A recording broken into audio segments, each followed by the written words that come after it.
Good evening, everyone. We'll be getting started in 3 minutes.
Good evening. We'll be getting started in 1 minute.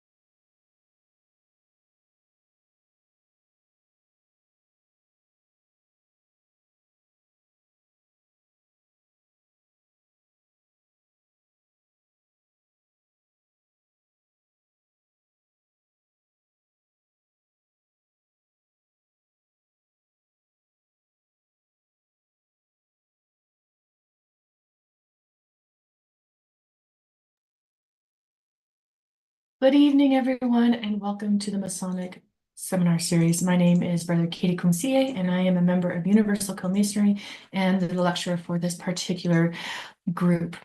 A little bit about the Masonic Seminar Series. We were formed, I want to say it was 2018, to help provide information about Freemasonry and its various aspects. Many people feel a call or a curiosity about Freemasonry, even an overwhelming compulsion to join, but they don't know very much about it. And so we found that as people were inquiring, they needed some more information without divulging what we do in our rituals and our private meetings. And so thus was born the Masonic Seminar Series. I want to welcome those who are joining us for numerous months in a row, as well as those who are new. The Masonic Seminar Series is set up as an anthology, so each episode, each month stands alone. You don't have to have any prior knowledge of any other episode that we have covered, as we will cover those in the coming year. So that way people, because we get inquiries all the time here at the General Office of Universal Co-Masonry all throughout the year. And this allows people to come in and learn at their own pace and learn things that maybe they didn't know, or maybe just affirm, confirm that type of knowledge that they have had previous exposure to. The Masonic Seminar Series is for everyone. It's open and it's free to the public. And we do record these sessions, so you will find them on our YouTube video, or YouTube platform, excuse me, if you want to see past recordings. And we have at least about 1.5 years worth. There might be multiple sessions of the same topic, but they're different presentations because I like to shake things up as I go. I'm always learning and I'm always trying to add something new to what I present. And speaking of that, the Masonic Seminar Series is from my studies. I've been a Mason with Universal Co-Masonry for the last 20+ years. And what I present is based off the things that I have studied and continue to study. It is not the official opinion of Universal Co-Masonry. I have here in the general office with me Brother Patrick Alessandra, my brother Benjamin Hartle.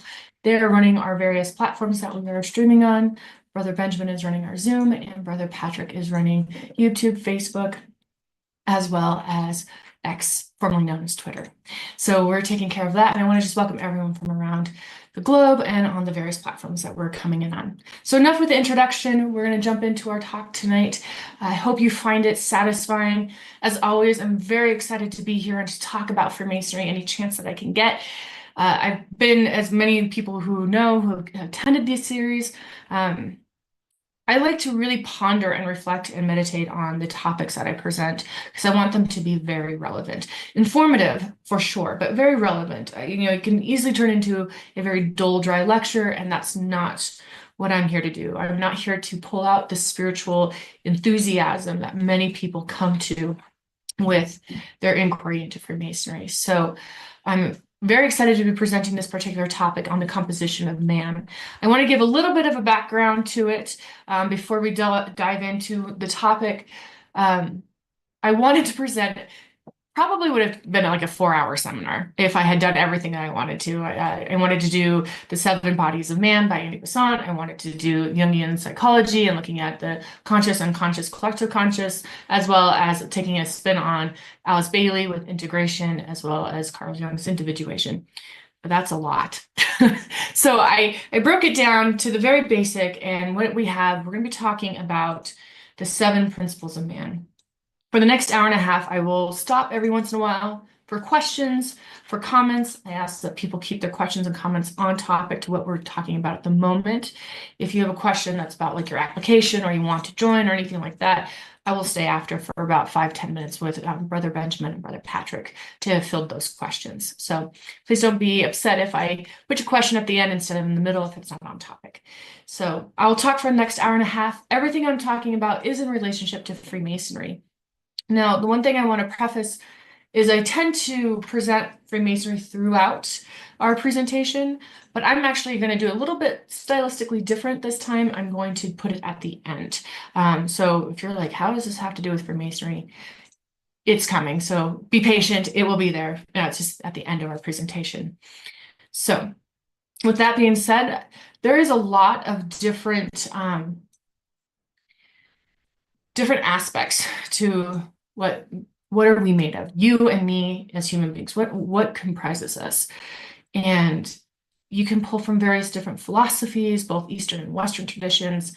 So some of you may come with already a body of knowledge that may be coming from a different tradition, and that is fantastic. I think this can add on to that. Some of you may not have any knowledge, and that's fine as well. Maybe I can help provide some knowledge to what you are learning this evening. But I think it's fair to say that we as human beings are not as simple as our physical body. We are all very different, but all the same at the same time. So that's a very interesting juxtaposition on that, because how are we different and how are we the same? We're very complex and we're very intricate.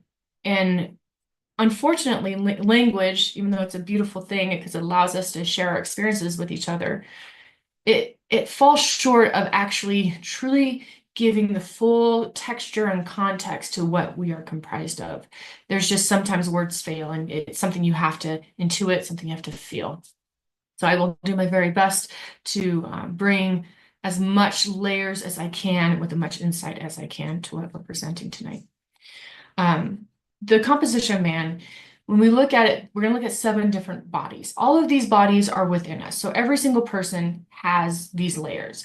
And these bodies are in context and contact with different layers of the cosmos, of the universe. Science says there's energy and there's matter.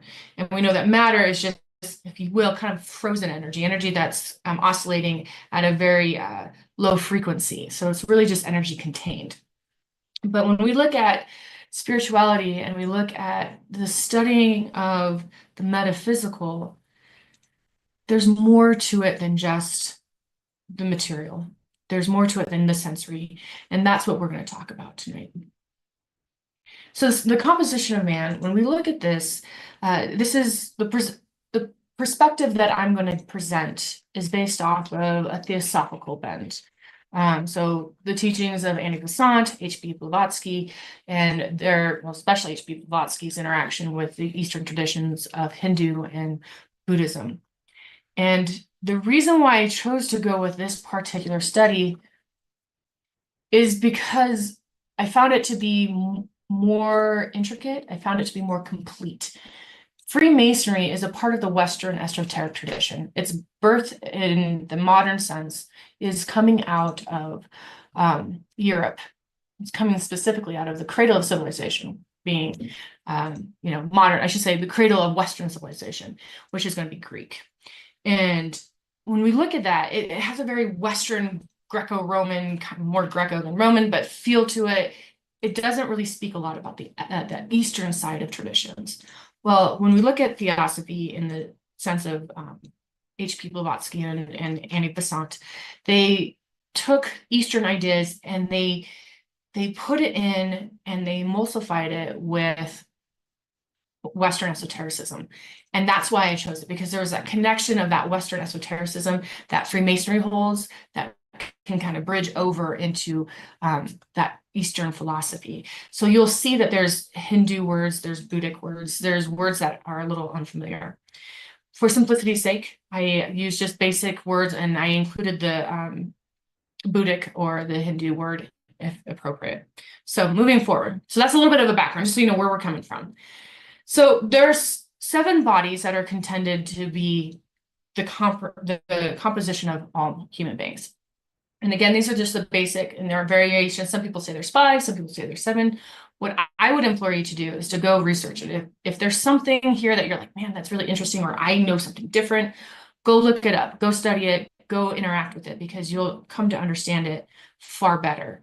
And so we have the physical body, the vital body, emotional body, mental body, the higher self, the intuitional body, and the spiritual body. And these are not the exact words that Annie Besant used. Again, I pulled from a plethora of sources. And each of these bodies, they're like emanations.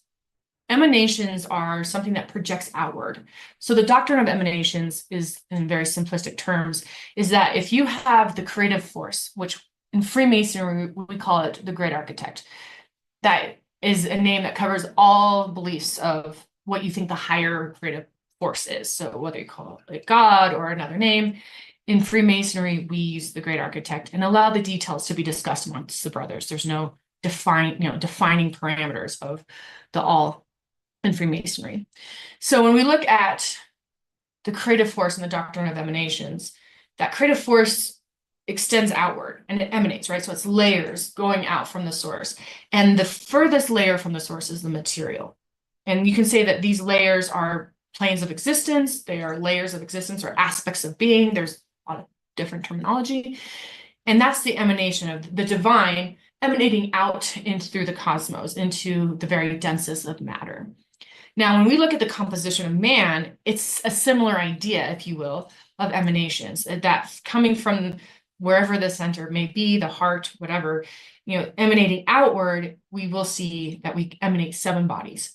Again, that the most dense form would be the physical body, and the most spiritual form would be the Atma, or the Atmic body, or the spiritual body, which is the closest to the divine.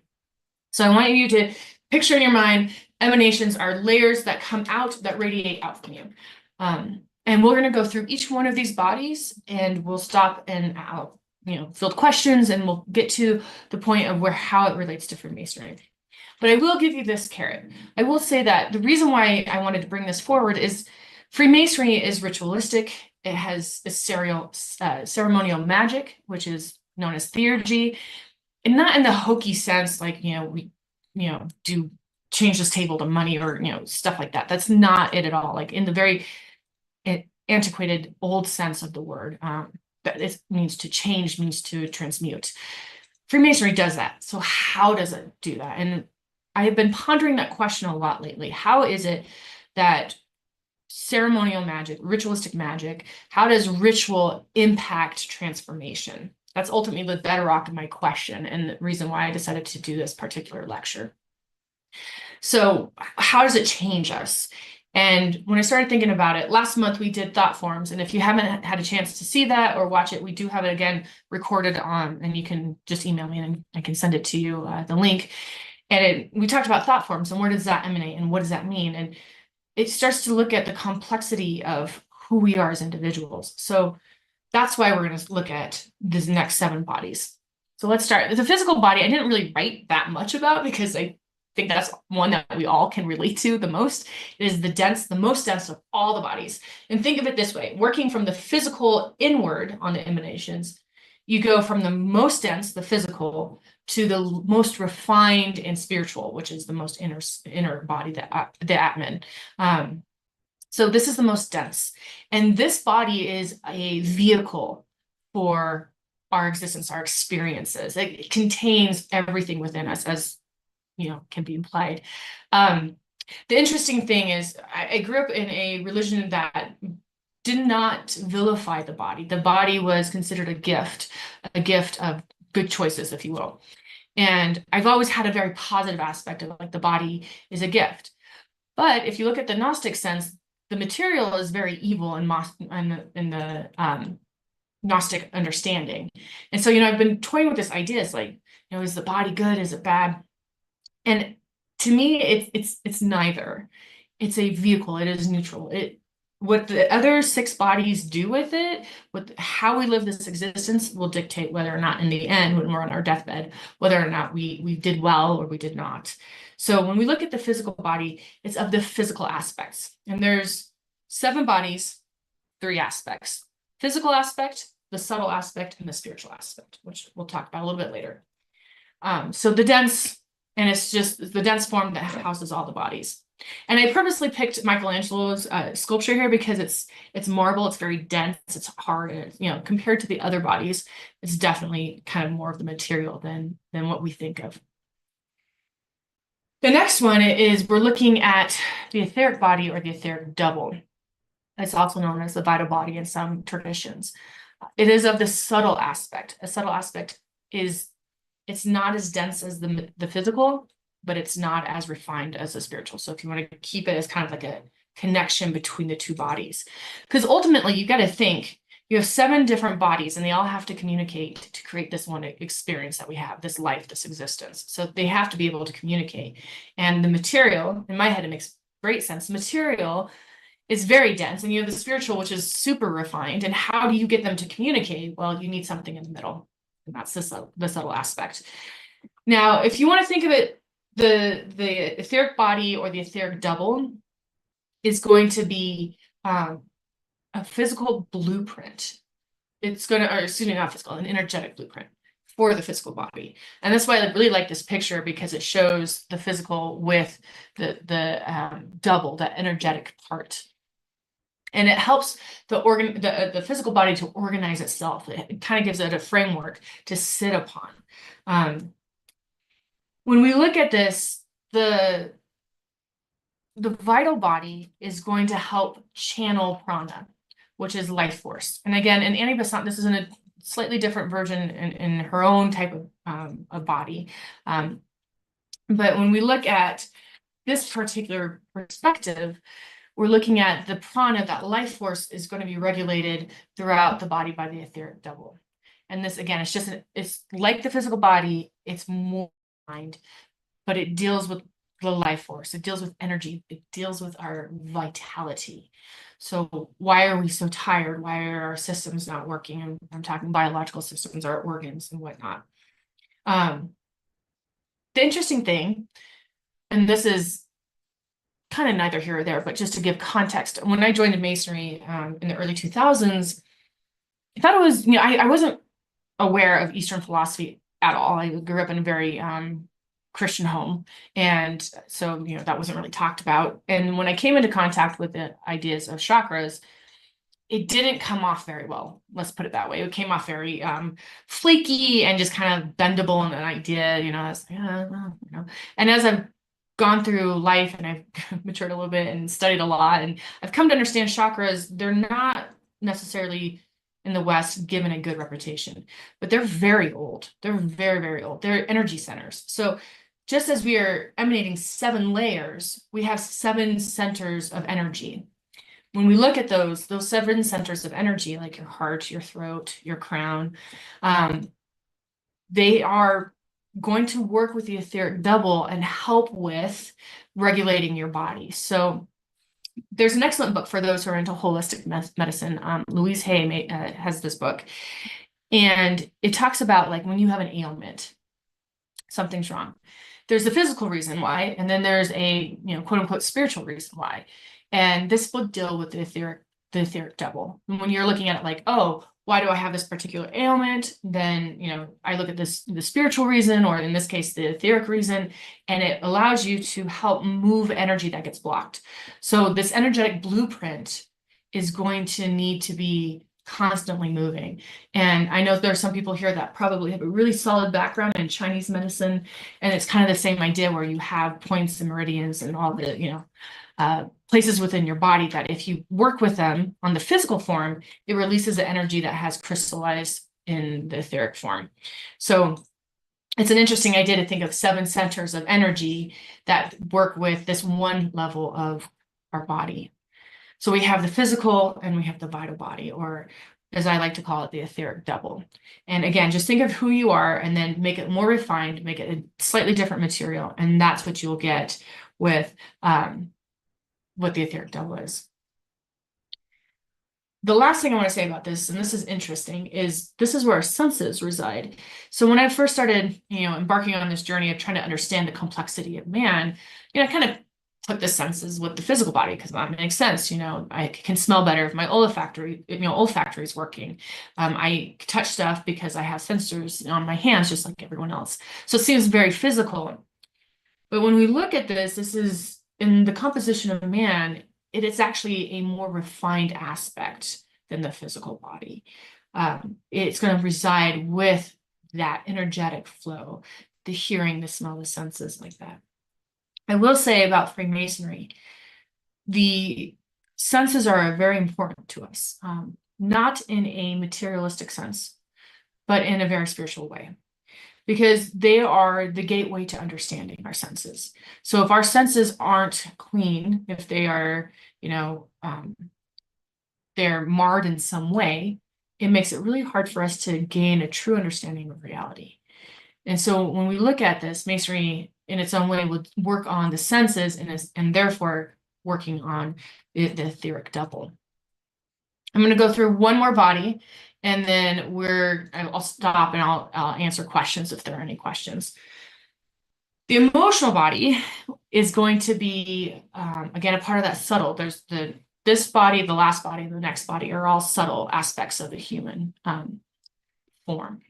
And this is known as the astral body. So this picture, and I'm not a big fan of a lot of the artwork that's on the internet, but it's really hard to find a picture of an emotional body. So this is the best one I could find. And I do think it does a credible job of showing like you have the most dense material form on the bottom, then you have the etheric double, and then you have the emotional body.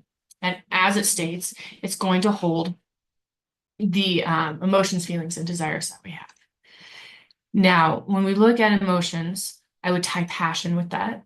Passion, again, I will define it, and I often define it throughout these presentations. The passions means emotions of such intense feeling that it causes you to suffer.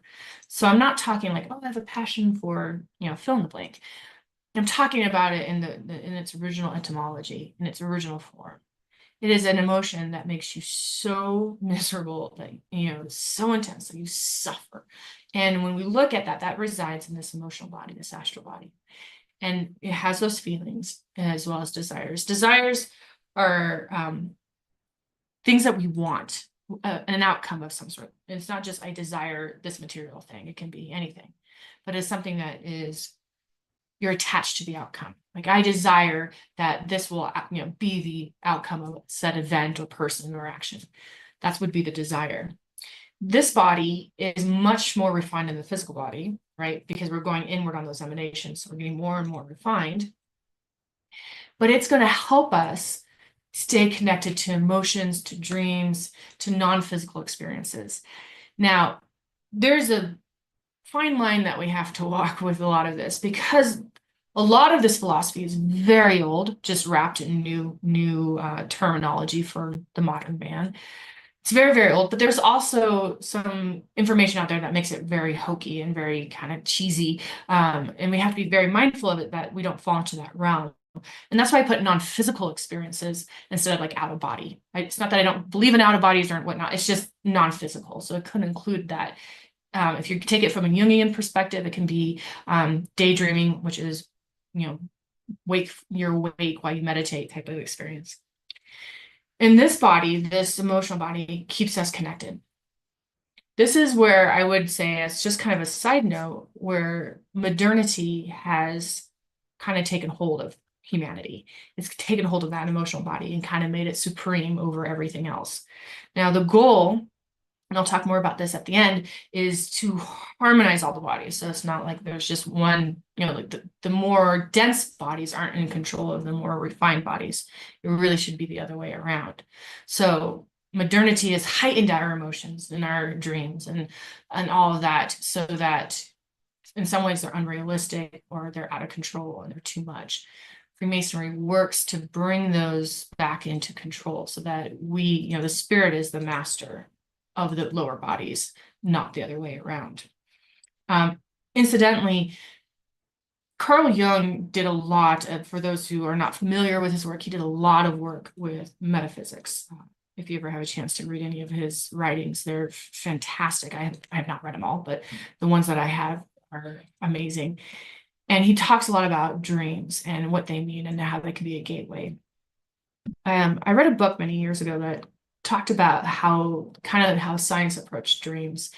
And it was obviously very, scientific and kind of scrubbed of any metaphysical or spiritual perspectives, which isn't wrong, because science is to study the physical, not the metaphysics. But it is a little sterile when it comes to the explanation. But they originally thought that, dreams were just a computer that was defragmenting. It was downloading and getting rid of, all the junk that we have throughout the day and kind of reorganizing our mind, so that we can have a good experience from day to day. But Carl Jung kind of brought that, and others came forward and said, it's more than that. Dreams are a gateway to our psyche, a gateway to the unconscious or the collective unconscious. And so if you are a big dreamer, this is really where it's said to happen, is in this particular body. As I've said before, I dream, I just don't remember them, and I'm terrible at remembering them, but I do daydreaming. I do wakeful, I'm awake. I can do it that way. I meditate through that way and I can access it. So if you are someone like me where you don't remember your dreams very well, there are ways to access this part of yourself that is very feasible and very safe. And then there's a lot of people who have out-of-body experiences and non-physical experiences. Again, that would be the subtle aspect, that interacting with the astral plane and having, we're all emanating these bodies. So we're all going to be experiencing that connection.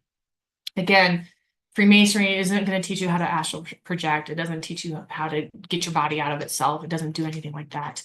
It doesn't even touch that topic. What it does is it works on the emotions and, again, controlling those desires. I would like to stop here and see if there are any questions, comments that anyone has about the topic at hand before we move forward.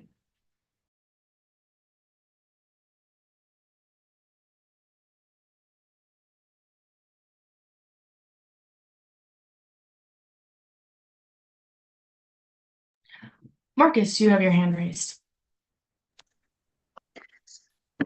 Do these authors utilize cryptology in any way? Thank you. Do any of these authors utilize cryptology? Is that your question? I think I understood that.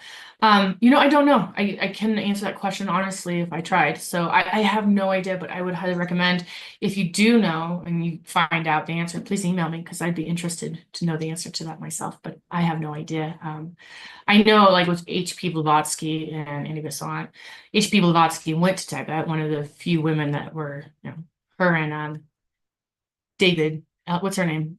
David, Alexandria David Neal.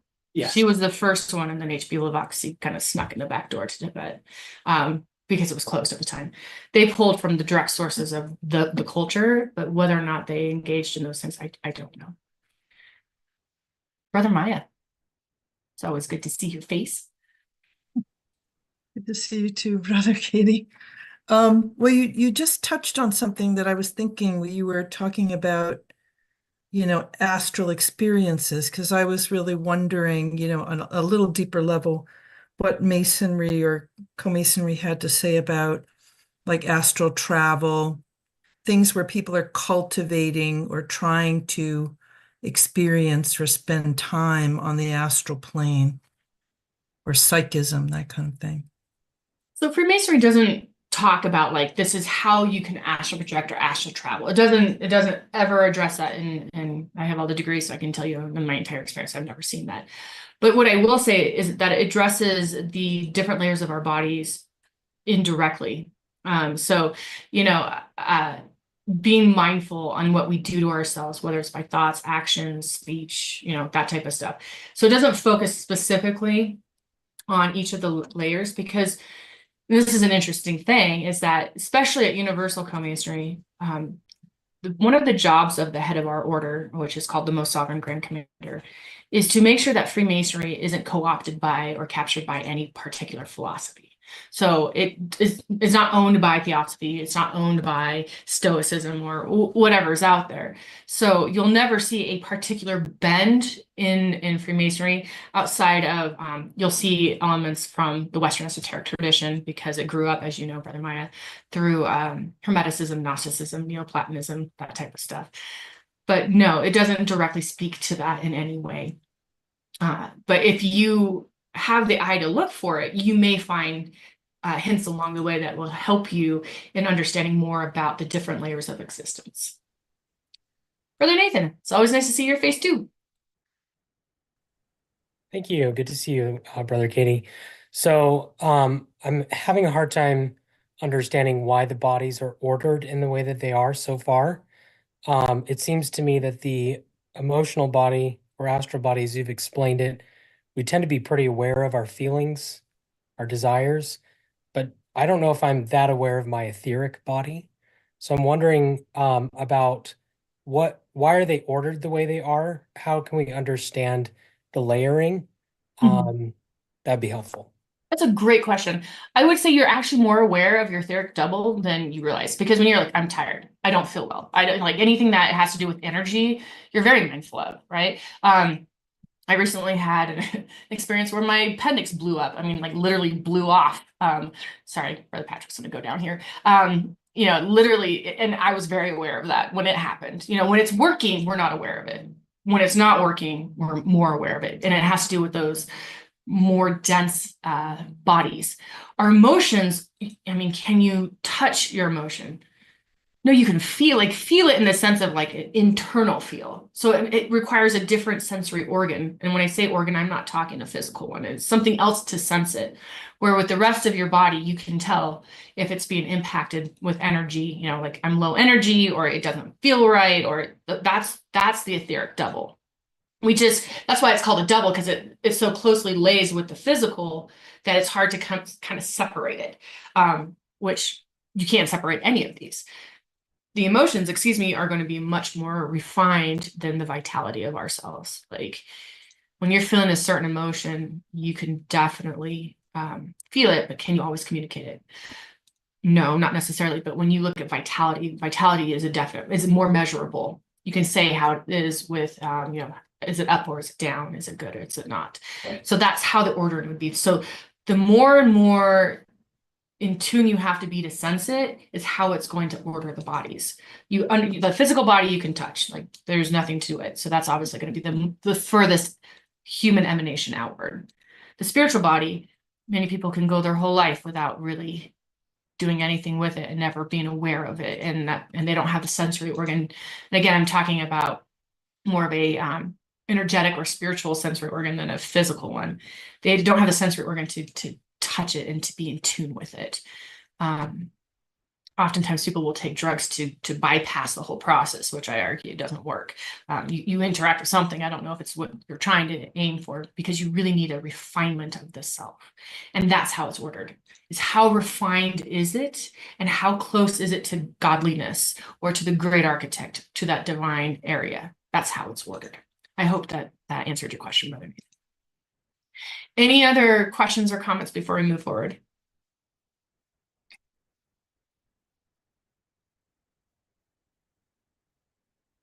Mhm.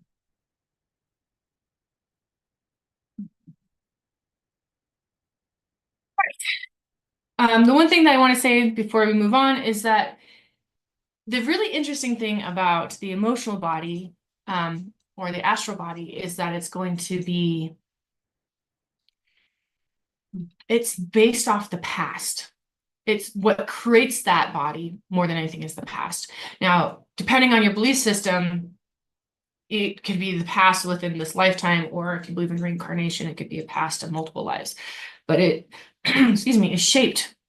It's created, it's already there, but it is going to be informed about what it is and what it's not based off of what's happened to us in the past.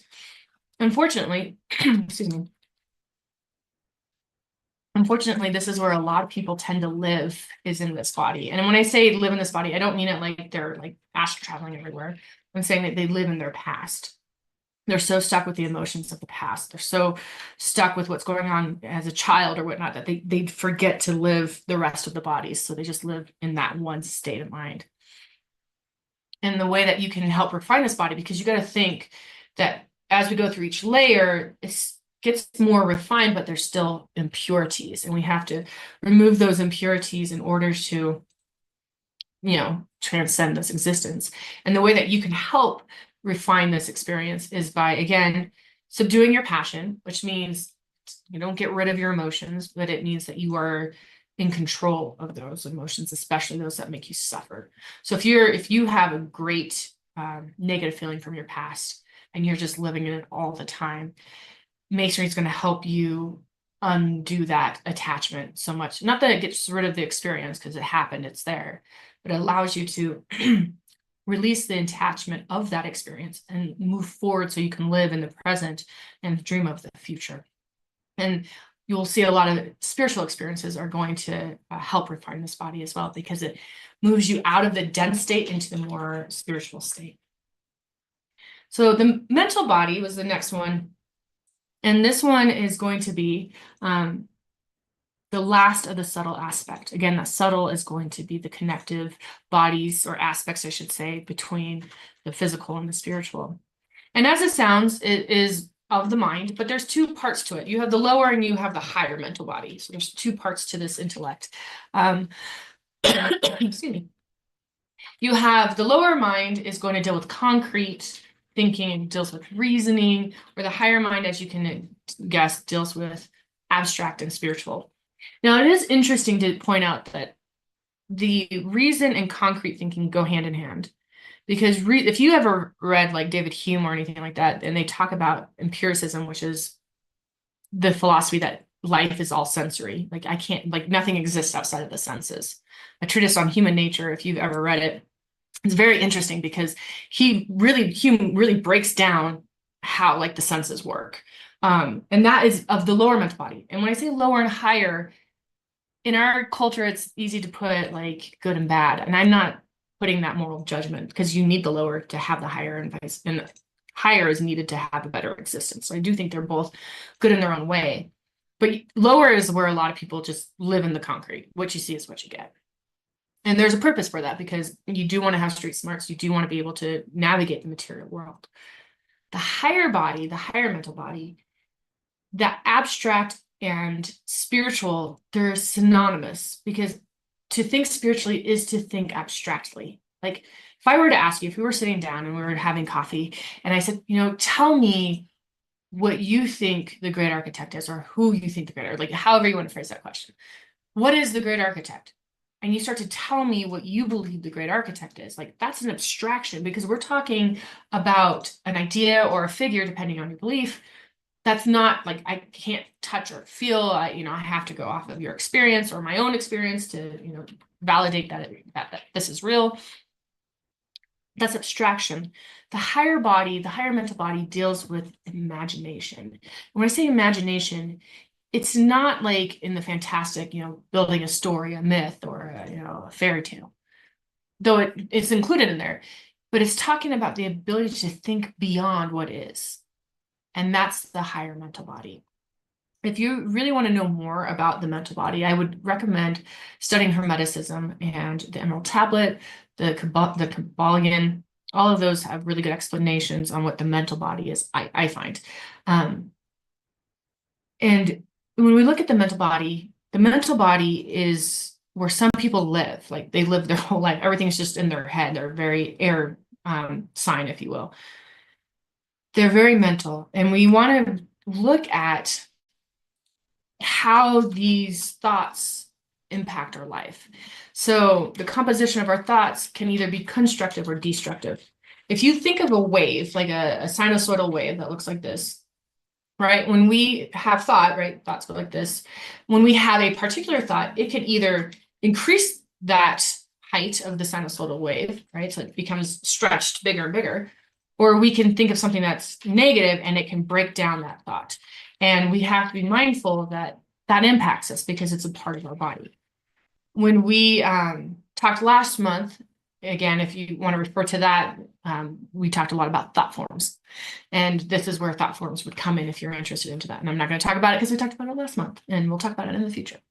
So the mental body, in Hermeticism, the mental body is everything. It's not just the organ of the brain. It's not just the mind as in the basic terminology of mind. It's more than that. In this particular picture, I thought did a really great job of making it more than just like a very basic mundane explanation. It's the cosmos. Like the all in Hermeticism is it sees everything. It implores and employs everything. And when we look at the mental body, our mental bodies are in contact with that layer of existence. Because you got to remember, our emanations, these layers that come with us, are interacting with the layers of existence that mirror it. So my physical is interacting with the physical world. Your etheric devil is interacting with the etheric layer, excuse me. So we're interacting. This is all going to be continuous. And when we look at our thoughts, we've all heard it. Like the thoughts make our experience. Like you could have a really bad impression of someone and then change your impression just by the way you're thinking or, you know, whatever the situation. But I think when we look at modern times, we really kind of downplay that a lot, that impact that we can control our thoughts. In Freemasonry, we work on controlling our thoughts. It's not so much what are you supposed to think, it's how are you supposed to think.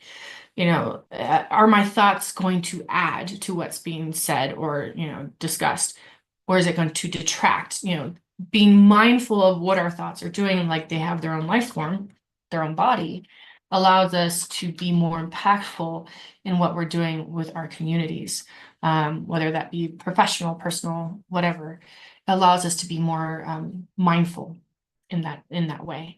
And so we really want to focus on refining this particular body so that our thoughts don't just run amok and wreak havoc. For those who, people that you know that enjoy drama, right? They have that emotional body that is going to have control of a lot of stuff. But you also have the mental body that's looking and projecting and trying to find that drama to perpetuate it. Likewise, you've had people who are very calm and, you know, don't enjoy the drama. Their mental bodies tend to be more connected. Their emotional bodies tend to be more in line. So you have this control. And ultimately, I think as I talk this out, understanding the different bodies that we have allows us to have control of our existence. Even though we may not be fully in touch with a particular body or maybe several aspects, if we know it's there, then we're more mindful of it, and then we can engage with it more. And Freemasonry allows us the tools to safely do that. Although I wouldn't say like this tool is for the Buddhic body. You know, it doesn't say that. Like I said, it's devoid of any particular philosophy outside of its own. But for someone who's aware of the bodies, they can look at the different tools and say, okay, well, I think that tool would best work for this body. And this is how I'm going to, you know, metaphorically use it to help refine that. Now, when we look at the mental body, and we'll talk more about the mental body at the end, because I do have a surprise inclusion, which is not a surprise now because I told you there's a surprise, but there's a surprise inclusion at the end that will help kind of tie this all together and make it applicable to your everyday practices. So the mental body is going to tie the physical, the emotional, the vital to the higher selves. I prefer in this particular body to call it the causal body, though you can call it the higher self, the spiritual aspect. It's a part of the spiritual aspect. It's the first of the spiritual aspects. But but I thought causal body is, or the divine body, I've heard that too, is a better word, or a better name. But you know, you can find which one works for you out of all the different systems that are out there. It's interesting because in Freemasonry, I first came into the phrase divine spark. You know, everyone has a divine spark. Everyone has a piece of God or the great architect, or, you know, there's something that makes them divinely beautiful no matter what choices they've made in life. You know, obviously some can amplify and others can deconstruct it, but everyone has this. And according to this particular philosophy, the higher self, the causal body, is going to be the repository of the divine spark. So it's interesting because I've always thought like the divine spark would be at the Atman, which it's not. You'll see why in a minute, but you know, it'd be closer to the center because the divine spark is what emanates through the rest. But in this particular philosophy, it sits here in the higher self. Its purpose is to help us go through our karmic journey and our future incarnations. And again, if you don't believe in reincarnation, that's not a big deal at all. If you have in Freemasonry, if you're someone that's like, oh yeah, I really want to be a Freemason, one thing you should believe in, if you do, and the reason why is if you don't, our rituals don't make sense, is the progression of the soul, the permanence of the soul. That the soul, when the body dies, the soul doesn't just dissipate. So that future incarnation can be future experiences in this life, or truly is in multiple lifetimes. I was talking to a sibling of mine who is not very familiar with it. Like I said, we didn't grow up in any type of Eastern tradition. So I was trying to explain to her what karma was, because she didn't know what karma was outside of like, oh, that's their karma, which is a very superficial saying to what it really is. And it was interesting because at the end of the conversation, I don't think she understood it any better. Unfortunately, my failing. And but karma, it's not just consequential. It's not just like what you put out there is what you get back, even though that is on one level true. Karma is a debt, and it can be positive or negative, according to some Eastern philosophies. And the goal, according to some of those philosophies, is to come out karmic neutral, meaning that you don't have positive or negative. Because I always thought when I first came to understand karma, it's like, oh, you want to have good karma. Like you want to do things that are good, you know, so that good comes your way. And it's not that at all. And I'm still trying to grok what that means. I'm still trying to fully embrace, like, how do you come out of existence neutral? But the spiritual self, the causal body, is going to oversee things that we have done in our life, good and bad. And it's going to help us use that information to do better in the future. And that's really important because if you believe in the permanence of the soul, you want to take what you have learned in the past, whether it's this life or past lives, and you want to use that information. Because like, what's the point if you have that information and you don't use it? You know, that makes that information, you know, not that it's not important, it just makes it kind of flatline in a sense. So when we look at karma and this particular causal body, that divine spark, it's trying to help us understand the past. It's trying to help us understand the lessons that we've learned and how to use the lessons we are learning so that we can do better in the future. And that's a very simplistic brush over, because I think I don't even convey the depth and the complexity of it, of what that looks like. But it is our self coming close to the divine as we possibly can through a physical experience. It's learning how to interact with each other. Freemasonry, someone once told me it's not a system of ethics or morality, and I was like, I don't know where you got that, because that's like the very textbook definition of Freemasonry is a system of morality. Like that's the first part of the definition. And so I was like, I don't know where they got that. And I would argue that Freemasonry tries to help this part here in regards to karmic journey in trying to unpack what we've experienced. I'm not saying it's going to give you past life regression. I'm not promising anything like that, but it allows you to sit with yourself in a quiet space and really unpack the things that have happened, to take the victimhood out of the experience and take it into a more of, all right, that happened. I did or did not do this. And what can I do to do better? And how can I what's the recompense for it? How can I make it right?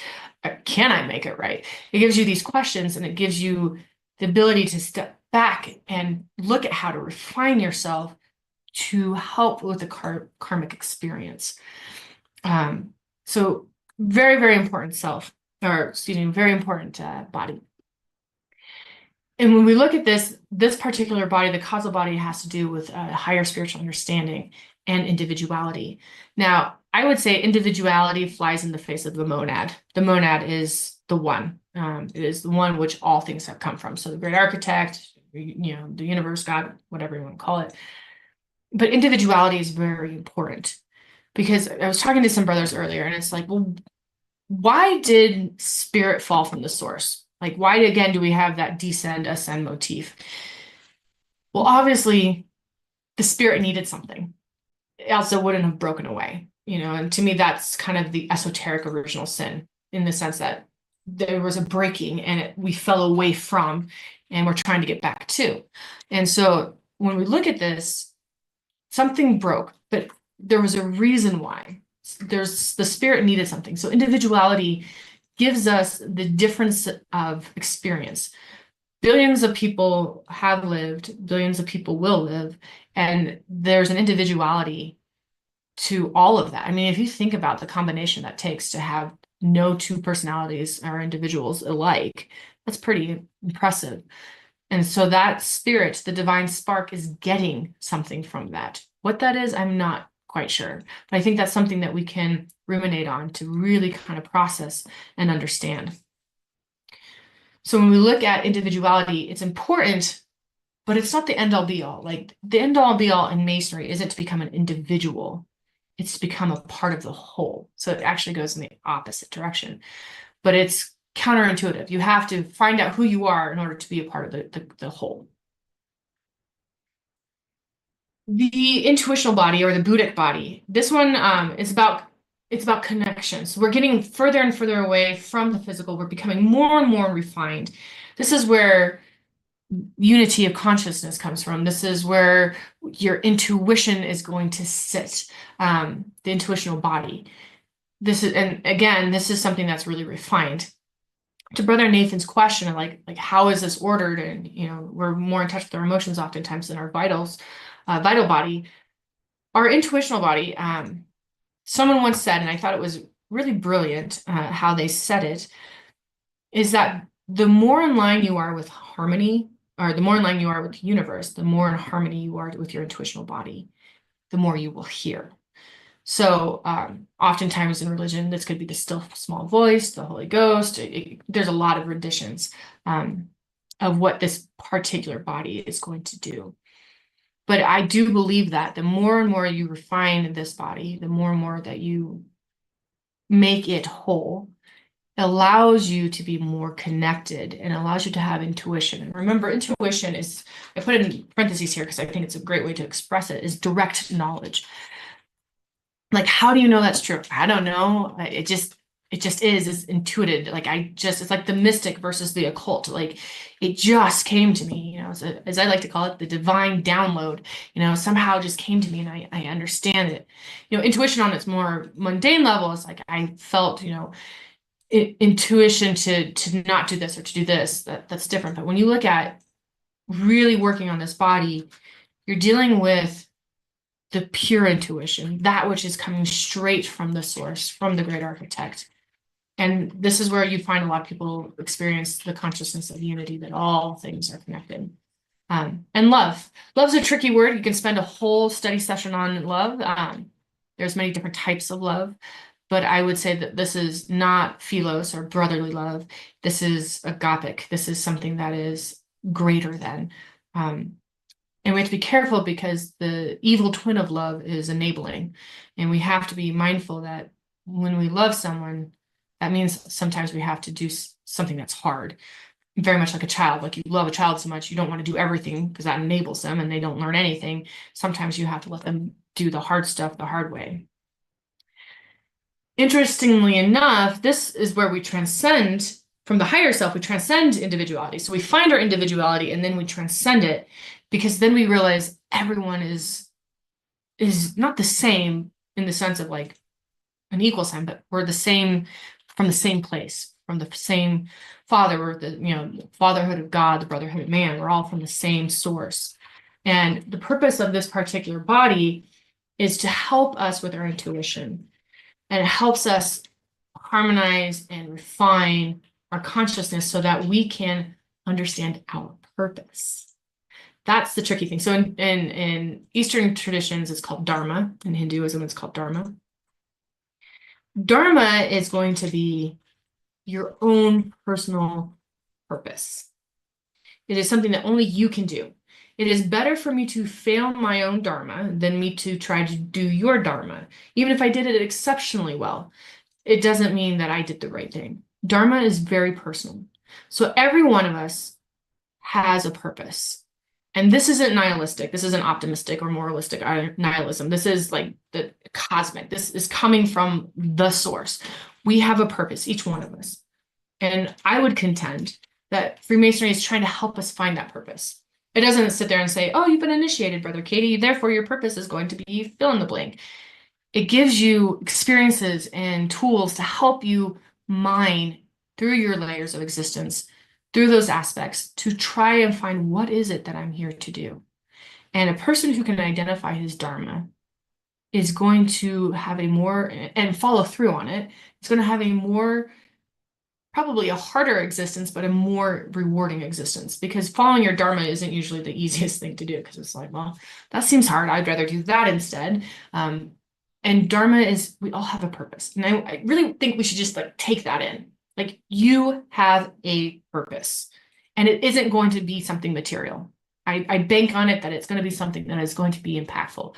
It could be a bajillion things, you just have to find it. And when we look at this body, the Buddhic body, the more we cleanse it and refine it, the more we can better understand our Dharma. So when you come into initiatic orders like Freemasonry, we usually tend, and there are exceptions for sure, but we usually come in more from a material standpoint. Like, we come in from our societies and from a lesser mystery school, like a religion, which nothing's wrong with that. But we come in a certain way. And Masonry instills in you the process of refinement over and over and over, so that we can get through the different layers of our body and understand our Dharma. And when we transcend karma, as I was talking about in the last body, that's becoming karmic neutral. I'm still trying to figure that out. How do you become karmic neutral? Because that to me is a math equation, a spiritual mathematical equation that I cannot just comprehend at the moment. But I think it's important that we do. If there's anything that you take away from today's discussion, it is that you have a purpose and that you need to go find it. And if you think you found it, which is awesome, you need to evaluate it to make sure that you didn't just, accidentally pick up something and think it's the real thing, and it's not. All right, the last one, and then we'll get to the tagline of where we're going with this whole discussion. Let's see, I'm checking my time here to make sure that I have a half an hour. Is the spiritual body, and this is called the Atmic or the Atman. And this is something that is the absolute highest of all of us. This is something that it's the most refined body of our existence, and it has the most spiritual aspects. So as we're refined through, physical to our Atmic body, it gets more and more refined. So does the spiritual aspect become more and more refined. Like, you don't really see it in the physical, and you move it into the spiritual, and it's at the most part of our being. This is the thing I find beautiful, is that in the Atmic body, the spiritual aspect is eternal. It does not die. So perhaps this is when we talk about the progression of the soul, this is where it is. I mean, I don't know. You'd have to talk it out with me, and we could talk more and study it, because I think that, there's a lot of possibilities of what it can be. But it's eternal and unchanging. So it's immutable. So is this, it sounds like the divine spark to me, but according to this particular philosophy that sits in another body, this is something that's more than that, which is hard to synthesize in my head. This is the part that is in contact with the source, with the great architect, and is, if it's going to be unchanging and eternal, it's definitely going to persist after our physical body is gone. once we know what our dharma is, the atmic body is going to hold on to that purpose and it's going to connect it to the highest. So this is why believing in something higher than yourself is fundamental in Freemasonry, and I would contend in life. That if you have a purpose, but you don't have a North Star to hang that purpose on, to set your sights on, that purpose gets lost and it gets manipulated and bastardized into something that it's not. And when you have the atmic body in resonance with everything else, you can hang that purpose in the direction of the great architect, and it allows you to keep going no matter how bad the water is. You can find the North Star and you can keep sailing forward for it and achieving what that purpose is. And that ties into the divine will. That I may not like what my dharma is. Let's say I found it and I'm like, oh, I do not like it. But it helps me to know that it's not what I want. And in Freemasonry, we learn a lot about service, and service in the galactic cosmic sense, the universal sense. That service is going to be, I'm going to do it. Do my duty no matter the consequence, as we say in Masonry. Do your duty no matter the consequence. If it's your dharma, you do it, and it's the divine will that wants you to do it. It's not just, someone telling you that's what it is. The beautiful thing about the divine will is that it sits in the realm of ultimate truth. So it's not that someone's going to tell you what your purpose is and tell you how to do it. Like, you have to find it. As much as Freemasonry is a fraternal order for all individuals, there is a lot of aspect of it that really requires you to do the work yourself. All of it requires you to do the work yourself. But this particular part, you really can't have someone tell you what it is. For how do they know? Like, how do I know what your dharma is? How do you know what my dharma is? You may have a suspicion, but we ultimately have to, for us to find it is to know it, and to know it is to do it. And we need to be able to do that ourselves.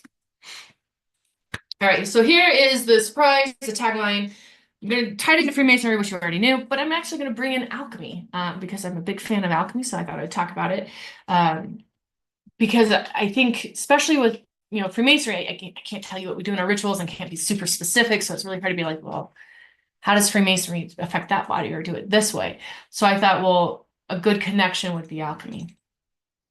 So here I have the 7 steps of alchemy that is performed. And before I get into that, I should stop actually, and I'm going to take that away from you and see if there are any questions, any comments before I move forward. So I'm going to open up the floor so that way I can because we are going to a new segment. Brother Katie, there was some talk on the YouTube channel about Masonic conspiracies and asking if we control the world and we use Kemetic magic. I'm not sure if you want to address that. So I don't know if you heard what Brother Patrick said. There's some chatter on one of the platforms about, Masonic conspiracies and do we control the world? And usually I don't entertain those questions because I find them absurd for the most part. But I do think it's important to address it in the sense that, like, Freemasonry, we're not brought in and it's like, okay, this is how we're going to take over this country. And like, there's nothing like that ever. But what Freemasonry does is it teaches you how to be a leader. And perhaps maybe that's where the conspiracies come from. Maybe that's where it comes from.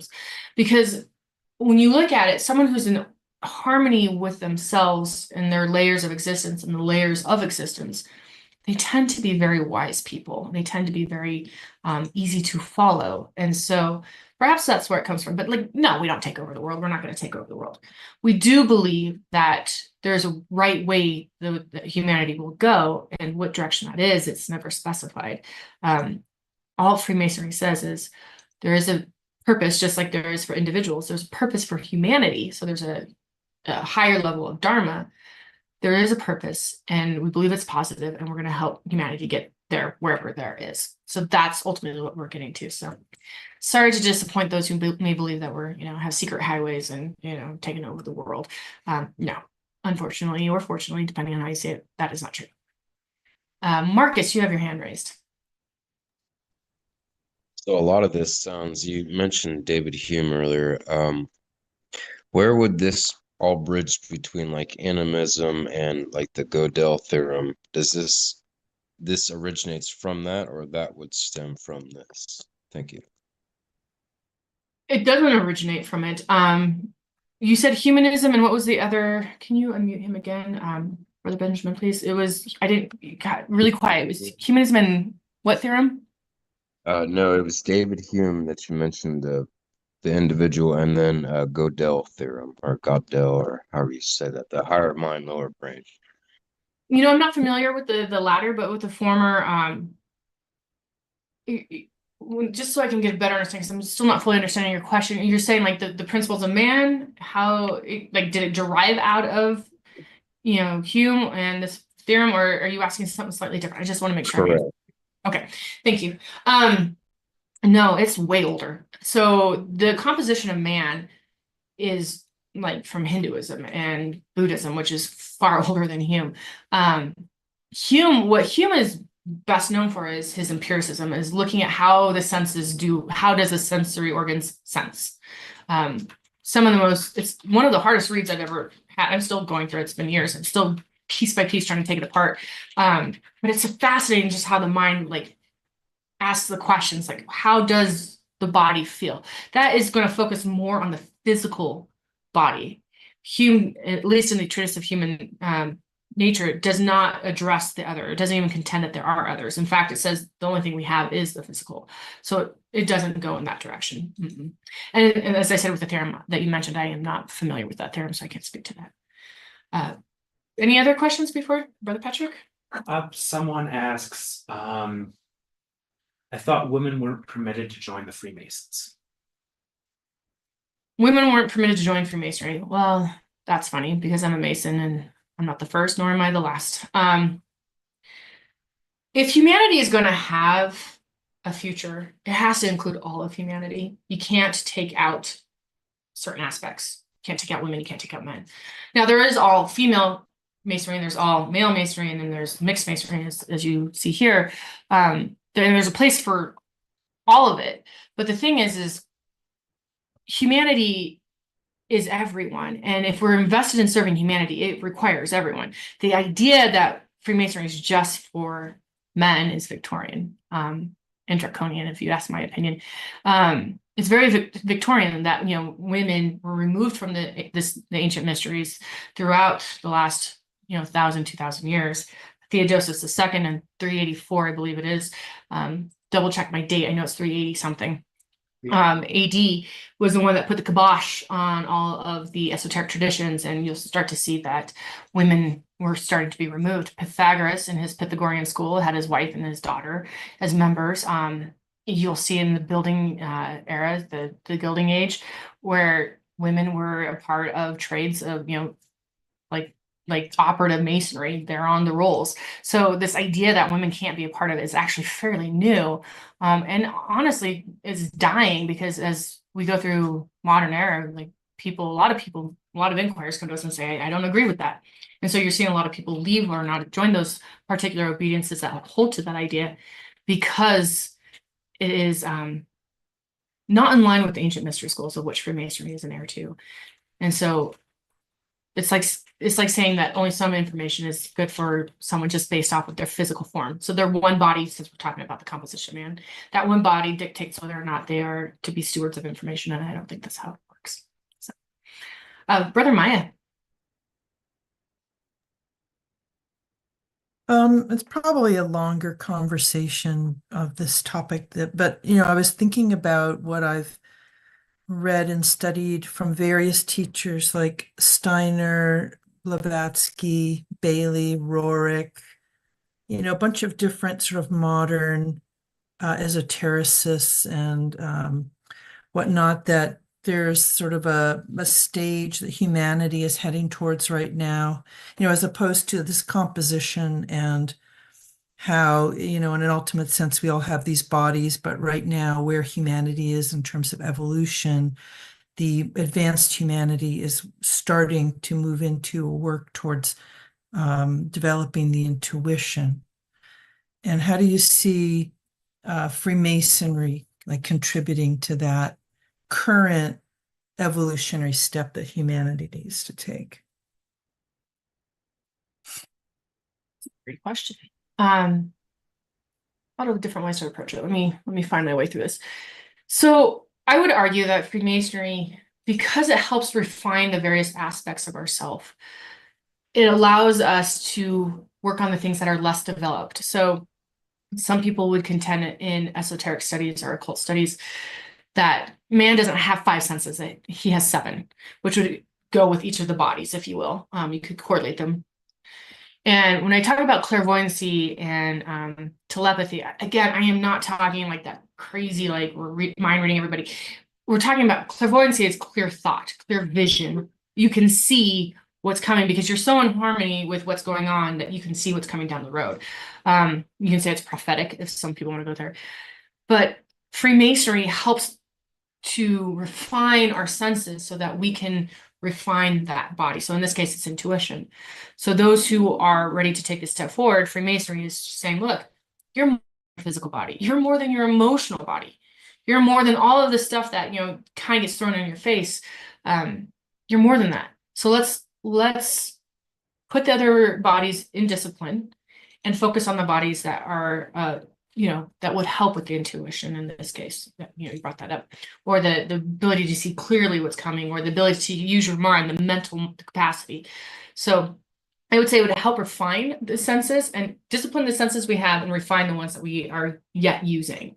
And that's how it helps bring people forward. So the intuition, the intuitive body, Masonry says a lot of like this is what we have. These are the symbols, this is the context, this is the ritual, but you have to sit with it. Like you need to sit with it and you need to question it and experience it for yourself, which to me is a interaction with the intuition. Because you can have, again, you have intuition and you have knowledge. It's like the 2 different staves, right? So you have, or you can say it's the 2 different snakes on the caduceus coming up the stave of truth, if you want to look at it that way.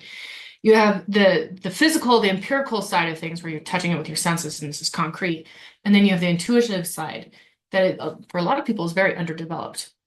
We are one of the only species on the planet that will talk us out of our own intuition.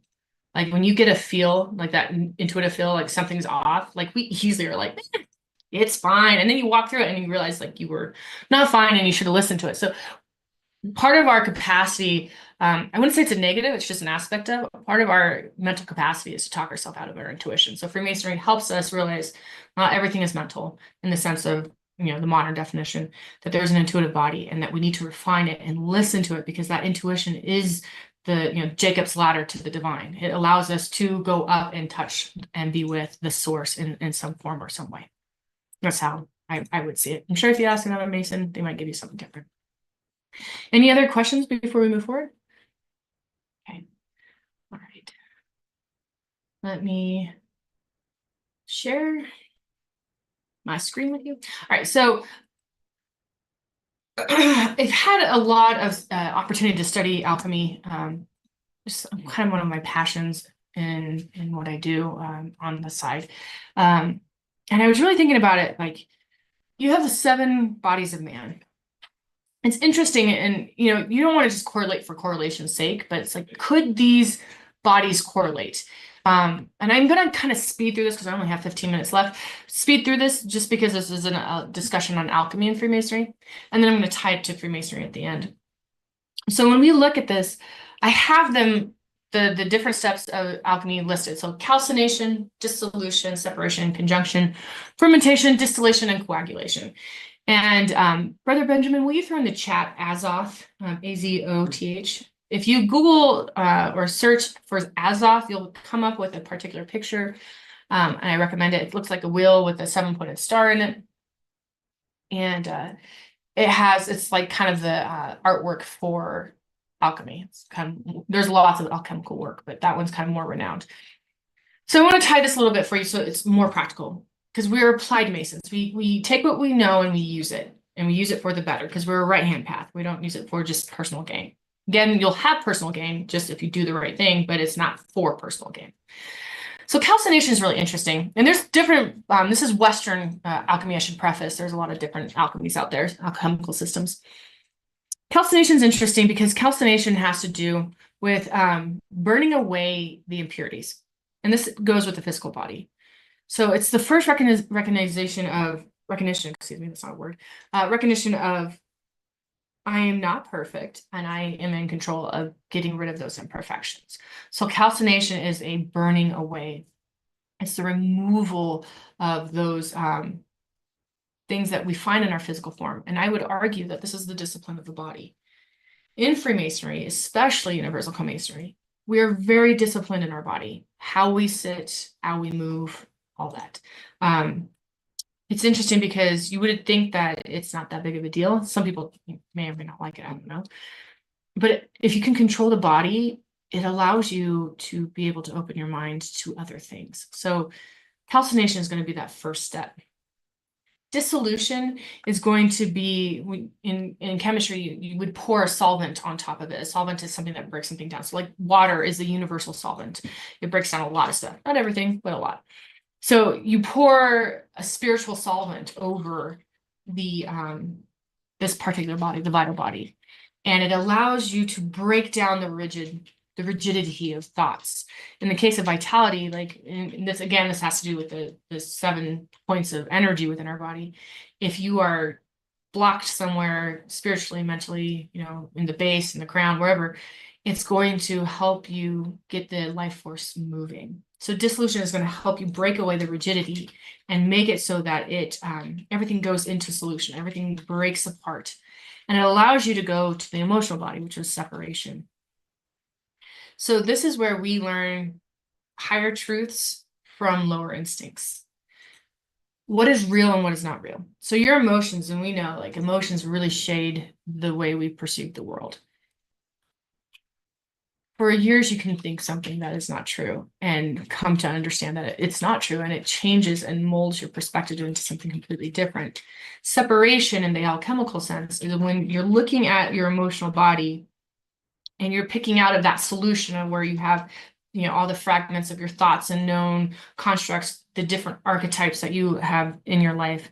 And you're saying, okay, this is a higher truth. This is just a part of my base nature, which we all have base natures, right? Like this is a part of my lower self. This isn't real. This is just, you know, in the material. This is something that's higher. And in alchemy, you'll see 2 birds, or 1 bird, usually it's 1 bird, a raven kind of dipping its beak into the water. And that water is that dissolution. It's your emotional body being dissected and kind of pulling out those impurities so that you can better use the emotions. So one of the greatest things I ever learned was, you know, it's like, oh, you know, it's usually Brother Benjamin, but I'll pick Brother Patrick. You know, Brother Patrick's irritating me. You know, it's driving me crazy. And I learned that it's not them, it's me. I'm the one that is giving them power to do that to me. I am giving them the authority to make me feel that way. It's not them doing it to me, it's me doing it to me through them, if that makes sense. And that was something that was really impactful because it took the victimhood out and made me an owner of my destiny, because even though I could have the crappiest things happen to me, I still could figure out what was the good out of it and move and go off of the lower, you know, get rid of the lower and go off the higher. Conjunction is interesting because this relates to the mental body. The mental body in conjunction is perfect because conjunction is the alchemical marriage of the masculine and the feminine. In Jungian psychology, this is the anima and the animus, depending on, you know, whether you're a boy or a girl, coming together, and you have the fusion or interaction of the male and female aspects of an individual.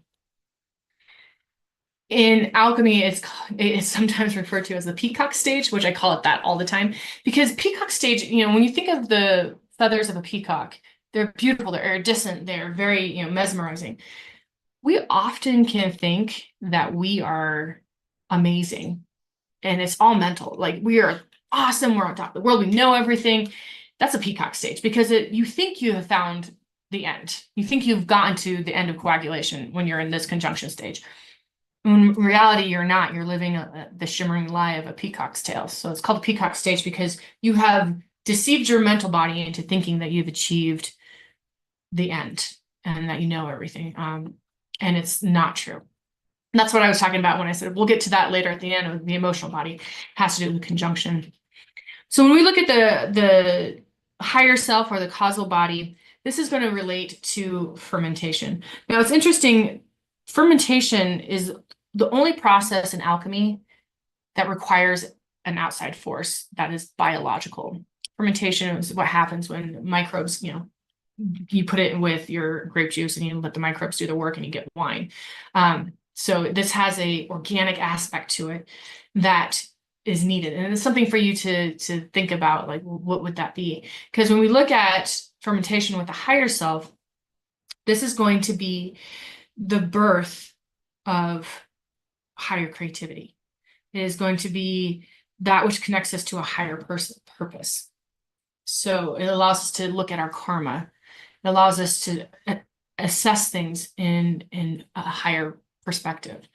And so in fermentation, is you're taking the alchemical marriage and you're breaking it down even further. You're removing the impurities that the union of male and female can create, because it's not like it just you unify and it's perfect. There's things that come out of it that create impurities.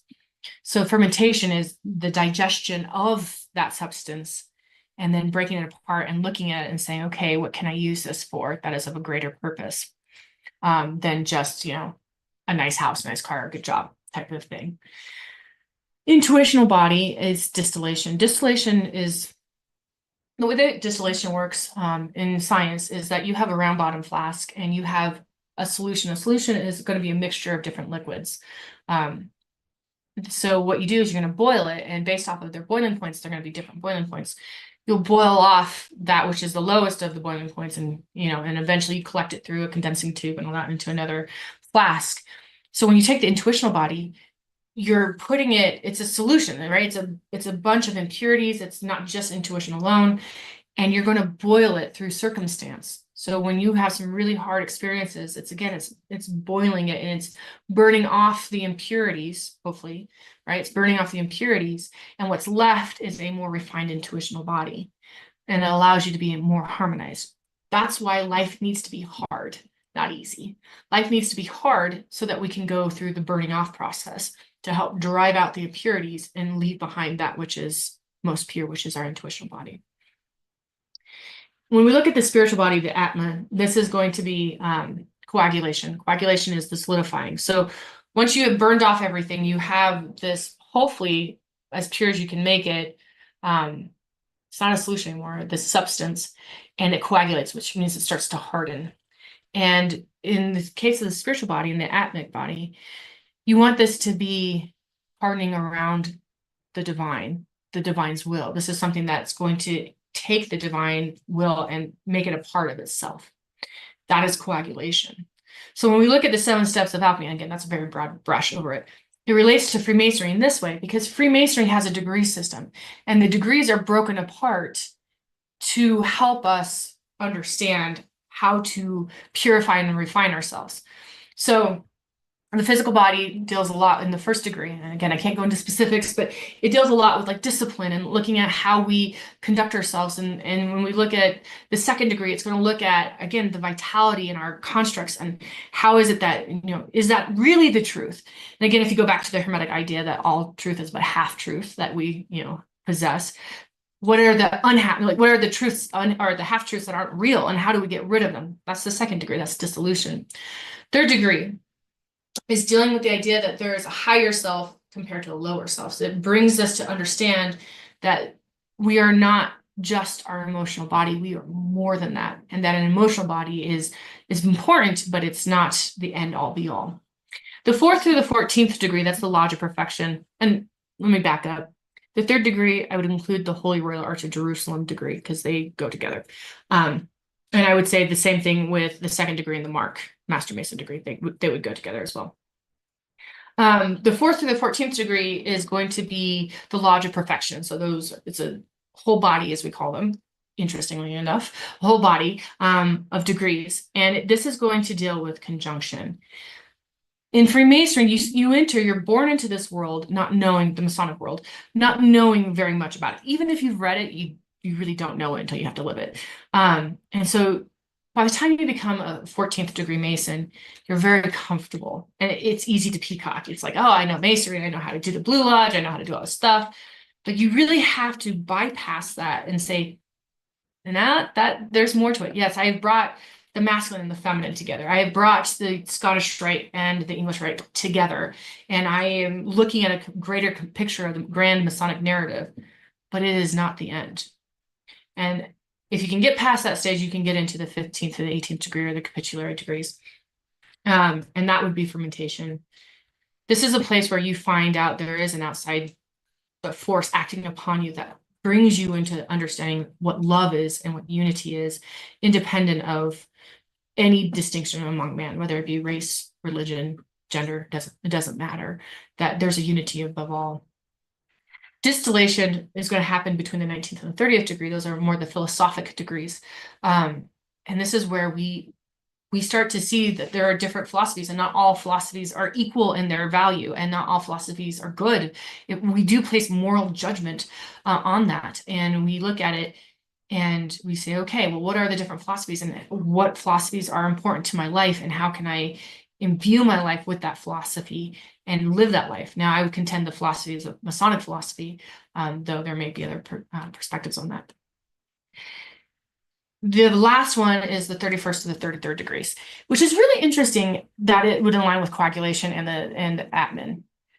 Because the 31st to the 33rd, they're administrative bodies, which sounds really sterile, actually. It's like, oh, that doesn't sound very exciting. But if you think about it, you would want the divine will to be your administrative body. You would want that which is connected to the highest to be in charge of the rest of the bodies. And so the 31st to the 33rd, so you have the Grand Inspectors Generals of the 33rd, you have the Spline Princes of the Royal Secret, and the Grand Inquisitor Commander is going to be the 31st degree. Those are all going to be a part of administration. That's where our judicial system sits. That's where our governing body sits. And this is where you're seeing that governing body morph around and include the great architect. And the great architect is through all of this, but especially in those final degrees, because again, if you don't hang your purpose on something higher than yourself, it's easy to lose that purpose and to lose direction to that purpose. So you'll see that the 31st and the 33rd is going to help refine our spiritual bodies by showing us what should be administrative in our life. Like if I were to ask you, who's in charge of your existence? Like ultimately, you would say yourself, hopefully, but I would argue like, no, you're the one that enacts your existence, but who's in charge of it? Who's the one that oversees all these bodies? What is that which emanates, the rest of the physical, the astral, the emotional, all that stuff? Who's in charge? And I'd be interested to hear what your answers are. Because as a Mason, we work to the glory of God and to the perfecting of humanity. So our work is to the great architect. Like we try our hardest to follow that North Star to the best of our ability and make sure that we bring in everybody, coagulation, the whole human family, the entire lodge coming together, all of our different bodies and our aspects coming together to work for a unified self. In Theosophy, and particularly Alice Bailey, it's going to be integration is what it's called when you achieve this. In Jungian psychology, it's individuation. In Freemasonry, it is initiation. They all are the same thing. There's just a different way of doing it. But Freemasonry is working to bring all of our bodies together so that they work in harmony, so that we can fulfill our purpose and that we can do it under the guidance of that North Star, the higher aspect of our being, which is the divine will. We call it the divine will in evolution, is what we call it in Masonry. And that is ultimately why I thought these bodies would be important to talk about, because it's like, how does Masonry impact us? Well, it impacts us on all these different levels that we can't even perceive at the moment. And it tries to bring them into our awareness, which is, again, very Jungian. Jungian was like, okay, well, if we're going to individuate, which is not to be an individual, but to be a whole person, to individuate, we have to have all of our bodies in alignment. And we have to have them working for something higher than ourselves, which is why Freemasonry is a right-hand path. And I believe I am 1 minute over my time. So I am going to stop here. And I just want to say thank you to everyone that came from wherever you're coming from in the world and online. And if you have any questions or comments, please feel free to email me. You have my email.